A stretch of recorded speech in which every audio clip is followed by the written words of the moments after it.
Okay, तो जैसा कि कल जैसा हम लोगों ने डिसाइड किया था कि आज के दिन हम लोग एमसीक्यू करेंगे, ठीक है। तो आज हमारी एमसीक्यू है, जल्दी से आ जाओ, क्योंकि एमसीक्यू की तो क्लास बिना आप लोगों के नहीं होगी। गुड आफ्टरनून दीक्षा, कैसी हो? आप कैसी हो?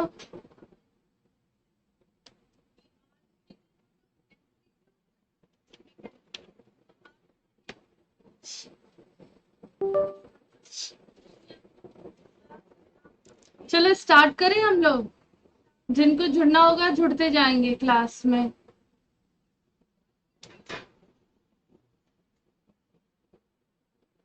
ओके, मेरी आवाज आ रही है दीक्षा? दीक्षा मेरी आवाज आ रही है? मैं अच्छी हूँ बेटा, मेरी आवाज आ रही है, मैं विजिबल हूँ।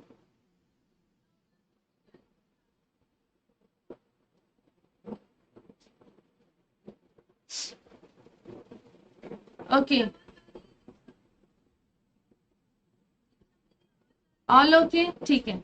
चलो ये बताओ, कन्यादान शब्द में कौन सा समास है? कन्यादान शब्द में कौन सा समास है?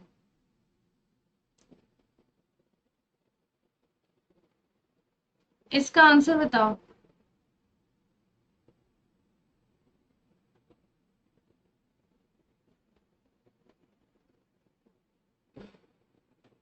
ओके, तो यहाँ पर होता है कौन सा? ए, तत्पुरुष। तत्पुरुष की पहचान क्या है? संबंध तत्पुरुष, वेरी गुड।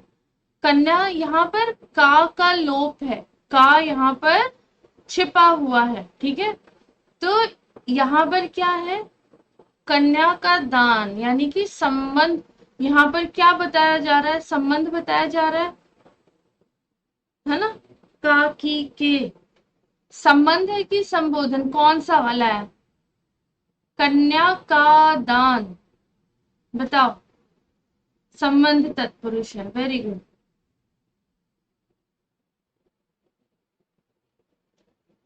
ओके, अच्छा, अव्ययी भाव समास का क्या ये रहता है? कन्या का दान, वेरी गुड। अव्ययी भाव समास में कौन सी चीज रहती है जिसकी वजह से वो अव्ययी भाव समास कहलाता है? तो अव्ययी भाव समास में इसका पहला पद प्रधान होता है, ठीक है। पहला पद प्रधान होता है और दूसरा जो है वो क्या रहता है? प्रधान रहेगा या फिर अव्यय रहेगा। और जो दूसरा है वो गौण रहता है, मतलब उसका इंपॉर्टेंस थोड़ा कम रहता है। जैसे आपके उपसर्ग भी हो गए, उपसर्ग भी आप बोल सकती हो, इसमें लगे हुए शब्दों के पहले जो उपसर्ग लगे रहते हैं, है ना। और तत्पुरुष समास में कारक चिन्हों का लोप होता है, ठीक है। कारक चिन्हों का लोप होता है। बहुव्रीहि समास की क्या पहचान है? तो बहुव्रीहि समास में पूर्व पद और पूर्व पद और उत्तर पद, ठीक है। इसमें ना तो पूर्व पद प्रधान होता है और ना तो उत्तर पद। इसमें दोनों ही पद मिलकर किसी तीसरे की ओर इशारा करते हैं, किसी तीसरे का और इशारा करते हैं, संकेत देते हैं। द्वंद्व में क्या होता है? जहां पर दोनों पद प्रधान होते हैं, ठीक है, दोनों पद प्रधान होते हैं, उसी को हम क्या बोलते हैं? द्वंद्व समास बोलते हैं। क्लियर है? इतना क्लियर है? क्लियर हुआ? तीसरे या अन्य, हाँ, तीसरे या फिर अन्य पद की ओर इशारा करते हैं, वहां पर तीसरे या अन्य पद की प्रधान, हाँ, यहाँ पर इनकी प्रधानता होती है, इनकी प्रधानता होती है, ठीक है। द्वंद्व समास में दोनों पद प्रधान होते हैं, जैसे कि माता पिता। तो इसमें ऐसा नहीं बोल सकते कि माता का अस्तित्व सबसे ज्यादा है या पिता का अस्तित्व ज्यादा है, दोनों ही इक्वली इंपॉर्टेंट होते हैं। क्लियर? इतना क्लियर है? अच्छा, अ person who eats too much. देखो मैंने इंग्लिश का भी क्वेश्चन लिया है क्योंकि मुझे ये लगा कि मुझे ये आप लोग के साथ शेयर करना चाहिए। बताओ, विग्रह करने पर दोनों पद के बीच में, बिल्कुल सही। जब हम जब हम इनको अलग करते हैं, जब हम इन्हें विग्रह करते हैं, ओ, जब हम दोनों को अलग करते हैं, दीदी को बुलाओ। जब हम दोनों को अलग करेंगे, या तो अथवा आए, या फिर और आए, या फिर या, इनका लोप रहता है, प्लेटिन, पेटू। A person who eats too much, तो ये वाला है। ठीक है। अच्छा, इसमें एक चीज और बताओ, ये आपका वन वर्ड सब्स्टिट्यूशन में आ सकता है। ठीक है, आया बात समझ में? तो यहाँ पर होता है निबलर। निबलर क्या होता है? A person who is habitually nibbles at food. ठीक है। और यहाँ पर कैनिबल, आप चाहते हो कि मैं लिख दूं? A person who habitually nibbles at food। Cannibal क्या होता है? A person who eat the flash. ठीक है, देखो कार्निवोरस से कैनिबल है ना, तो जो कि यहाँ पर नॉन वेजिटेरियन खाता है, ऑफ अदर ह्यूमन बींग। ठीक है, ऑफ नॉन वेजिटेरियन है, दूसरे ह्यूमन बींग का, इनकी फ्लैश को खाता है। ठीक है। अब ओमनीवोर, एन एनिमल और person that eats a variety of food. ठीक है, जो कि वैरायटी ऑफ फूड खाता है, बोथ प्लांट एंड एनिमल दोनों खाए, प्लांट एंड एनिमल दोनों खाए। ठीक है। Which field is the Jnanpith award given? कौन से फील्ड में जनपीठ अवार्ड दिया जाता है? बताओ, इसका आंसर क्या होगा? बहुत अच्छा, अरे वाह, किसको मेजर? हाँ, मैंने वो मेरी बेटी है उसको बता दिया। मैश खाने वाले, मांसाहारी, हाँ बिल्कुल सही। ठीक है। अच्छा, यहाँ पे बताओ, यहाँ पर क्या आएगा? इसका आंसर क्या रहेगा? मांसाहारी। तुम खाती हो? साहित्य, बिल्कुल सही। लिटरेचर। ठीक है, लिटरेचर। लिटरेचर में जो आउटस्टैंडिंग कंट्रीब्यूशन दिया जाता है ना टुवर्ड्स, आउटस्टैंडिंग अवार्ड जो मिलता है कंट्रीब्यूशन टुवर्ड्स लिटरेचर, उसमें हम बोलते हैं। और ये इंस्टीट्यूटेड इन 1961। ये कब ये स्टार्ट हुआ था ऐसा देना? ये अवार्ड स्टार्ट हुआ था 1961 में। ठीक है। ठीक है। ओके, चलो नेक्स्ट। नेक्स्ट है आप लोगों का कौन सा क्वेश्चन? तीन वेड़ियां मिलती है जहां निम्न वाक्य में समास है। तीन वेड़ियां मतलब तीन वेड़ियां जहां मिले उसे क्या बोलते हैं हम लोग? त्रिवेणी, है ना? तो बताओ, यहां पर कौन सा समास है? यहां पर कौन सा समास है? यहां पर कौन सा समास आएगा?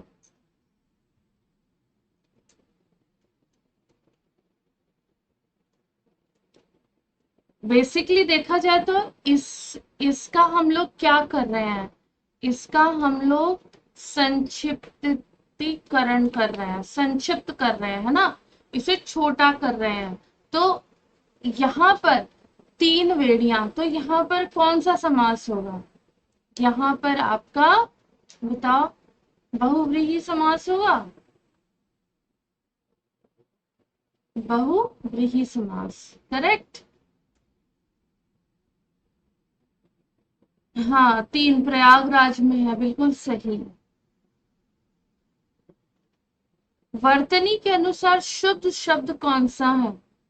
द्विगु होना चाहिए वैसे, लेकिन देखो देखो, इसमें भी एक चीज है। देखो, ये वाला क्वेश्चन बड़ा ही इंटरेस्टिंग है। यहाँ पर बहुव्रीहि, मैंने वही बताया था आप लोग को एक दिन कि यहाँ पर ये क्या क्वेश्चन था, यहाँ पर त्रिवेणी था ना, त्रिवेणी। ये आपका या तो द्विगु में आएगा या फिर आपका बहुव्रीहि में आएगा, ठीक है। यहाँ पर आपकी कंफ्यूजन रहेगी हमेशा। लेकिन अगर ऑप्शन में क्वेश्चन जो एग्जामिनर है ना, वो ऑप्शन में आपके ये दोनों ऑप्शन नहीं देगा, ठीक है। अगर मान लो ये दोनों ऑप्शन है, फिर भी आप यहाँ टिक करोगे, आया समझ में। और अगर ऑप्शन में सिर्फ द्विगु है, तब तो डाउट ही नहीं है, उसी पर टिक करना है। लेकिन द्विगु नहीं है, इसका मतलब कि ये बहुव्रीहि में आएगा। ये आपसे ये वाला पूछ रहा है, ये आपके छोटे छोटे ट्रिक है, क्लियर है। अगर यहाँ पर द्विगु रहता, ठीक है, यहाँ पर ये नहीं होके द्विगु रहता, तब आप द्विगु पर टिक कर देते। लेकिन यहाँ पर दोनों ऑप्शन साथ में नहीं है। देखो, ब्रह्म बहुव्रीहि है, कर्मधारय है, तत्पुरुष है, द्वंद्व है, तो यहाँ पर आप बहुव्रीहि पर टिक करोगे। वो वाला ऑप्शन आपको दिया ही नहीं है यहाँ, ठीक है। आई बात समझ में? चलो अब यहाँ पर बताओ, अनभिज्ञ, अनभिज्ञ, अनभिज्ञ, अनाभिज्ञ, इसमें कौन सा ऑप्शन सही है? ये वाला, ठीक है। नेक्स्ट मैम, आप ये बीच बीच में जीके, रीजनिंग, इंग्लिश के भी 1-2 क्वेश्चन ले आया करो। आपकी भी जनरल पीपीआर की तैयारी? नहीं यार, मेरा पीपी नहीं है, मेरा प्राइमरी नहीं है, मेरा टीजीटी है, इसकी तैयारी है, ठीक है ना। ये देखो आ गया सीडीपी का question. Order of stimulus response theory by Thorndike for drive, objective, response and stimulus, कौन सा सीक्वेंस में रहेगा? इसके ऑर्डर कौन से वाले रहेंगे बताओ। वही तो मैं बोल रही हूँ कि मुझे कुछ क्वेश्चंस ना बहुत अच्छे लगे, तो मैंने डिसाइड किया था कि मैं लेकर ये जरूर आऊंगी। तो देखो, यहाँ पर अगर आप कंफ्यूज हो जाओ तो क्या सोचना है कि जीवन में अगर आपके सामने आपका एक ऑब्जेक्टिव है कि आपको प्राइमरी टीचर का बनना है ना, पीआरटी में जाना है, चाहे वो DSSS भी हो या फिर आपका केवीएस हो, तो आपके लाइफ में एक ऑब्जेक्टिव है ना, है ना। तो आप पढ़ क्यों रही हो? क्यों पढ़ रही हो? क्योंकि आपके जीवन में एक एम है, आपके जीवन में एक ऑब्जेक्टिव है। तो हमारी पढ़ाई तभी होगी जब हमारे जीवन में कोई ऑब्जेक्टिव रहेगा। अब 2 ऑप्शन में ऑब्जेक्टिव है, ड्राइव ऑब्जेक्टिव के लिए किस चीज की जरूरत है, उसको कंप्लीट करने के लिए क्या जरूरत है? मोटिव की जरूरत है। अब रिस्पॉन्स या स्टिमुलस, तो उसके लिए स्टिमुलस क्या है कि मुझे, रिस्पॉन्स तो आपकी अचीवमेंट हो जाएगी, स्टिमुलस क्या है कि मुझे इस ऑब्जेक्टिव को गेन करना है, इस ऑब्जेक्टिव तक पहुंचना है। और जब आप उस ऑब्जेक्टिव पर, जब आप वो रियलाइज कर लो कि ये मेरे मतलब ये मेरा ऑब्जेक्टिव है, मुझे एग्जाम क्लियर करना है, ठीक है, तब वो क्या होगा, यहाँ पे उसका स्टिमुलस होगा कि आप पढ़ोगे, यहाँ पर आप पढ़ाई करते हो, और उसके बाद आपका रिस्पॉन्स क्या आता है कि आप एग्जाम में सेलेक्ट हो गए हैं। आया समझ में? आया है ना। तो ऑप्शन आपका डी होता है, objective drive stimulus response, ODSR, ठीक है, ओ डियर, है ना, ओ डियर सर, याद रखो ओ डियर सर। अगर स्टिमुलस रेस्पॉन्स थ्योरी का जो थॉर्नडिक ने दिया उसका अगर ऑर्डर पूछते हैं, ओ डियर सर। ठीक है, चलो, who is known as father of Indian statistics.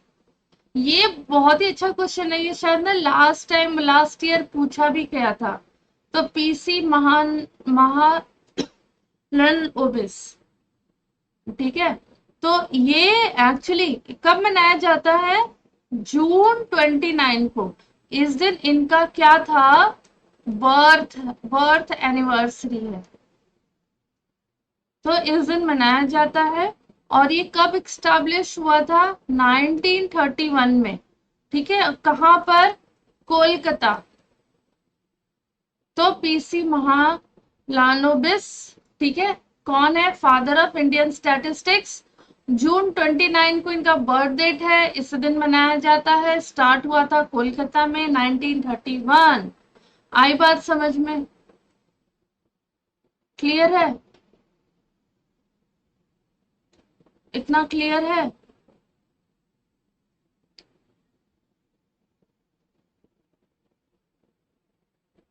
Okay,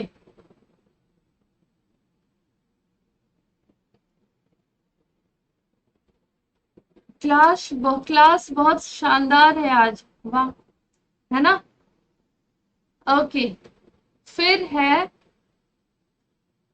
यहां पर देखो, पढ़ते पढ़ते ट्रिक भी बनाने आ जाता है। और अगर तुम्हें कोई ट्रिक आएगा ना और तुम्हारे जीवन में प्रैक्टिस करते करते कोई क्वेश्चन आते हैं तो मुझे मेरे साथ भी शेयर करना, ठीक है, उसकी रीजनिंग के साथ। Choose the one which does not belong to the group of other three. बताओ, इसका आंसर बताओ। सबसे पहले तो हमें इसका मीनिंग पता होना चाहिए। ट्रबल मतलब प्रॉब्लम या फिर डिफिकल्टी, है ना? मेंड, मेंड मतलब रिपेयर, मेंड कर दो उसको, है ना? रिपेयर, इसका क्या मतलब हो गया? रिस्टोर कर दो, रेक्टिफाई, ठीक कर दो, टू करेक्ट, है ना, टू करेक्ट समथिंग। तो अगर हम यहाँ पर देखें तो ये जो तीनों हैं ये किस सेंस में आ रहे हैं? ये तीनों किस सेंस में आ रहे हैं? हाँ, ओ डियर सौरभ सर, ठीक है। सौरभ सर एक्चुअली में बहुत अच्छे हैं, बहुत हेल्पफुल भी है। और मुझे तो पता है काफी अच्छे से, क्योंकि वो अपने अपने टेलीग्राम पर मुझे मेरी क्लास की लिंक पोस्ट करने देते हैं, है ना? तो ये तीनों जो है ना, कहीं ना तो कहीं रिपेयर से जुड़े हैं, है ना? उसको चीजों को रेक्टिफाई करने में मतलब इन्वॉल्व है, इसलिए इसका आंसर ये ट्रबल होगा। ओके, चलो ये वाला बताओ, ये वाला बताओ, पढ़ो इसे। कुछ शब्दों को मोटे अक्षरों में मुद्रित किया गया है जिससे आप कुछ प्रश्न के उत्तर देने में सहायता मिलेगी। आज ऐसा कौन सा भारतीय है जो महाराणा प्रताप के नाम से परिचित ना हो? मेवाड़ राजस्थान का एक छोटा सा राज्य है। महाराणा प्रताप उसी राज्य के शासक थे। उस समय मुगल सम्राट दिखाई नहीं दे रहा, तो अपना रेजोल्यूशन बढ़ाओ, अपने उसका ना रेजोल्यूशन बढ़ाओ, क्योंकि मेरा तो एचडी रेजोल्यूशन है। ठीक है, उसका ए दीक्षा दिखाई दे रहा है, डोंट टेल मी। सुनो, ध्यान से सुनो, हाँ। उसी राज्य के शासक थे। उस समय मुगल सम्राट अकबर अपने राज्य का विस्तार करने में लगा हुआ था। वह अपनी विशाल सेना के साथ छोटे छोटे राज्यों को अपने अधीन करता हुआ आगे बढ़ रहा था। इसी प्रयास में उसने मेवाड़ पर भी आक्रमण किया। उस समय राजपूत राजा आपसी फूट के कारण एक ना हो सके, किंतु महाराणा प्रताप ने अकबर से देखो पहले क्वेश्चन पढ़ लो। 360 480, हाँ 360 पे क्या दिखाई देगा, है ना। तो ये कहां पर हुआ था, तो इसका आंसर देखो यहां पर कहीं है, हल्दी घाटी में हुआ था। महाराणा प्रताप और अकबर के बीच हल्दी घाटी में युद्ध हुआ था, ठीक है। अब देखो महाराणा प्रताप के द्वारा क्या प्रण लिया गया था, तो इसका देखो हल्दी घाटी में राणा ने मुगल सैनिकों के छक्के छुड़ा दिए, किंतु मुगल सेना को विशाल सैन्य का लाभ मिला। राणा प्रताप घायल हो गए। सरदार झाला ने राणा का मुकुट स्वयं पहन लिया और राणा से मैदान में हट जाने को कहा, स्वयं प्राणों का बलिदान कर दिया। राणा प्रताप अपने प्रिय घोड़ा चेतक पर चढ़कर युद्ध के क्षेत्र से सुरक्षित निकल गए, किंतु शक्तिशील उनका पीछा कर रहा था। चेतक गिर गया और मर गया। राणा ने इस अवस्था में शक्तिशील का हृदय बदल गया और सहायता के लिए आचरण पर पश्चाताप किया। अच्छा, ये इसका आंसर मातृभूमि को स्वतंत्र कराने का यहाँ पर कहीं है, ठहरो।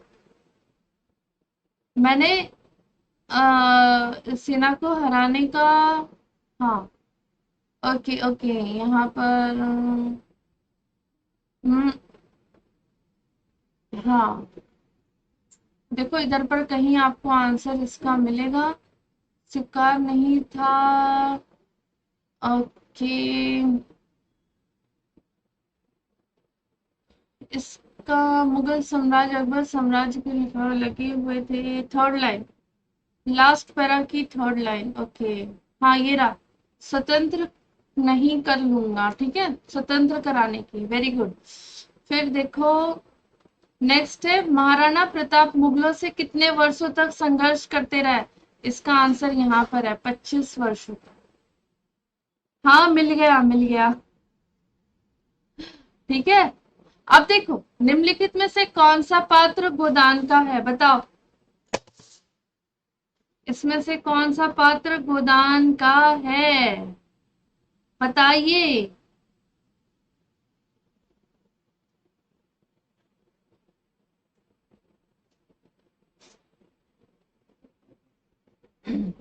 अच्छा, गोदान किसने लिखी थी, गोदान किसने लिखा था,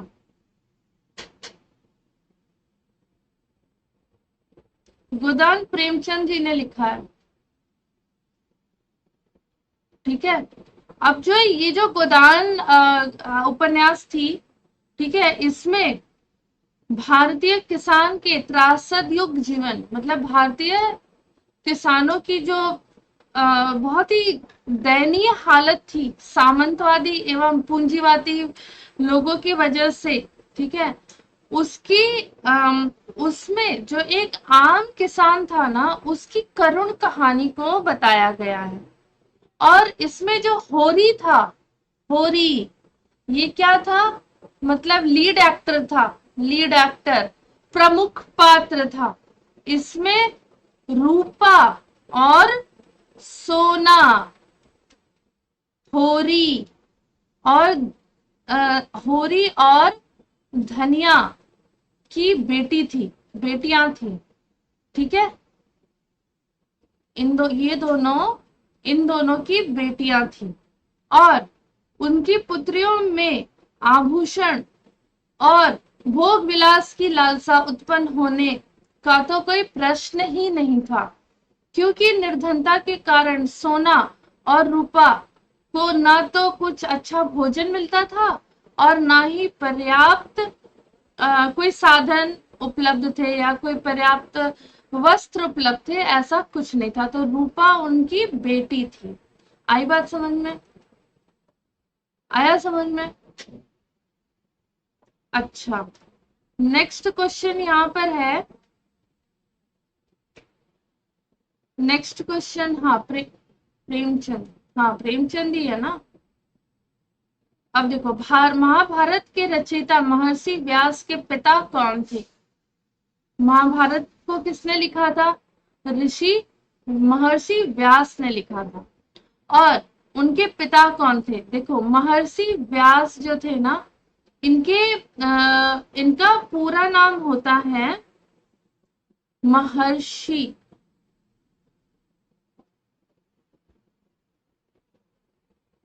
कृष्ण द्वैपायन, ठीक है, वेद व्यास, ठीक है। इन्होंने महाभारत को लिखा था, ठीक है, महाभारत के रचयिता थे, ठीक है। और इनके जो महर्षि पराशर थे, ठीक है, महर्षि पराशर, और ये सत्यवती के पुत्र, और कौन थे? महर्षि पराशर। ये महर्षि पराशर और सत्यवती के ये पुत्र थे, ठीक है। और भगवान विष्णु के 24th अवतारों में, जो उनके भगवान विष्णु के 24 अवतार हुए, उनमें से 21st जो अवतार थे ना, वो महर्षि कृष्ण द्वैपायन वेद व्यास जी थे। और महाभारत ग्रंथ के लेखन में भगवान गणेश ने महर्षि वेद व्यास से सुनकर इसे लिखा तो गणेश जी ने था, लेकिन किससे सुना था? महर्षि व्यास से सुन के लिखा था, ठीक है, क्लियर है? अच्छा, फिर विद्यापति के पद किस भाषा में रचित है? पहाड़ी, मैथिली, अवधी, पिंगल, बताओ इसका आंसर क्या होगा? इसका आंसर बताओ, फिर मैं एक बहुत अच्छी चीज बताऊंगी।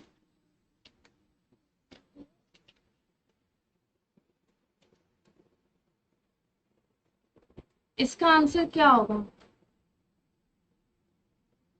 दांत टूट गया था एक, हाँ, इनके पापा का नाम नहीं था, इनके व्यास, नहीं, इनके महर्षि व्यास के पिता का नाम पराशर था,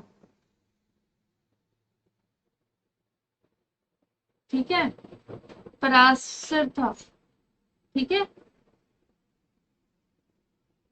अच्छा, इसके बाद ये देखो, विद्यापति के पद जो है ना, वो मैथिली भाषा में लिखा हुआ है।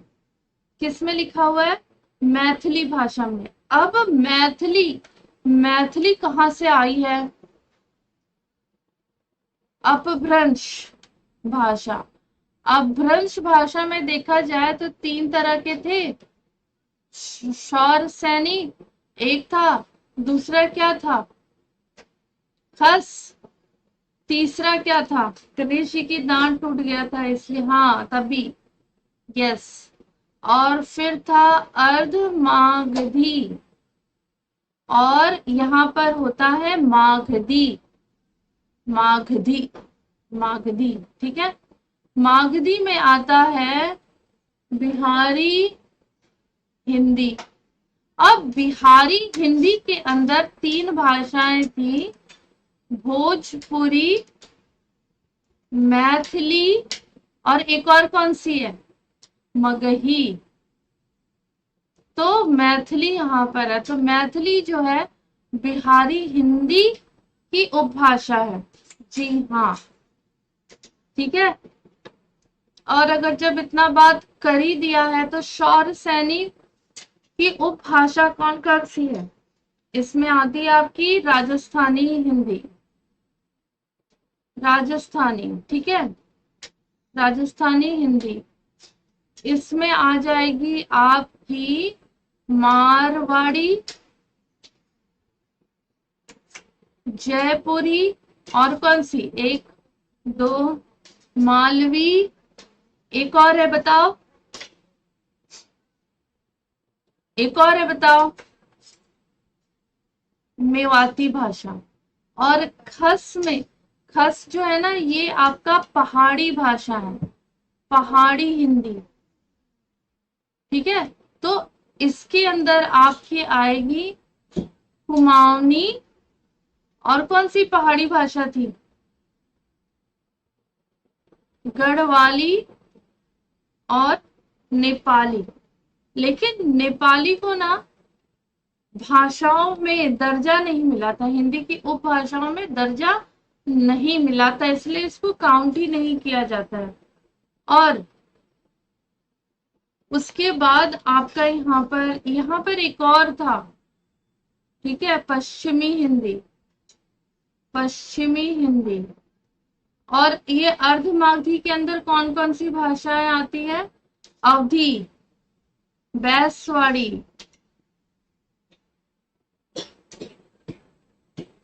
कौसली, ठीक है, बघेली, और यहाँ पर छत्तीसगढ़ी। क्लियर है? जल्दी से कमेंट करके बताओ क्लियर है क्या? पश्चिमी हिंदी में आपकी हरियाणवी आ जाती है, फिर आपकी कन्नौजी, ब्रज भाषा, बुंदेली और कौरवी भाषा। कौरवी भाषा को ही हम खड़ी बोली बोलते हैं, पता है ना? ठीक है, क्लियर है?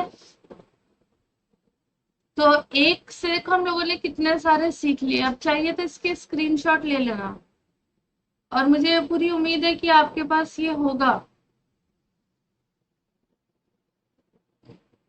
ठीक है, चलो नेक्स्ट क्वेश्चन है कान पकड़ना। मुहावरे का सही अर्थ बताओ। तो कान पकड़ना मुहावरे का क्या है? गलती, प्रतिज्ञा करना, कान पक जाना, गलती करने पर दूसरों के कान पकड़ना। कौन सा आंसर होगा इसका? बताओ, इसका आंसर क्या होगा?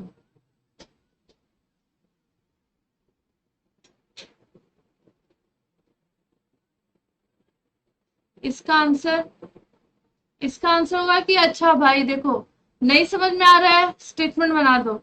अच्छा, मैं आज से कान पकड़ता हूं कि मैं ये काम नहीं करूंगा, मैं तुमसे बात नहीं करूंगी, है ना, प्रतिज्ञा करना।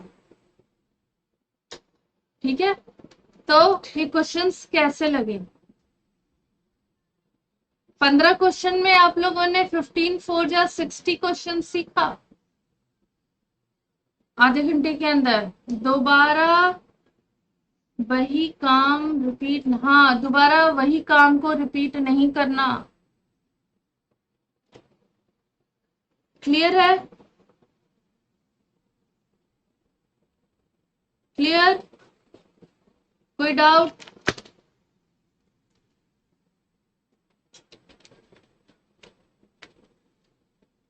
इसमें कुछ डाउट है? नहीं।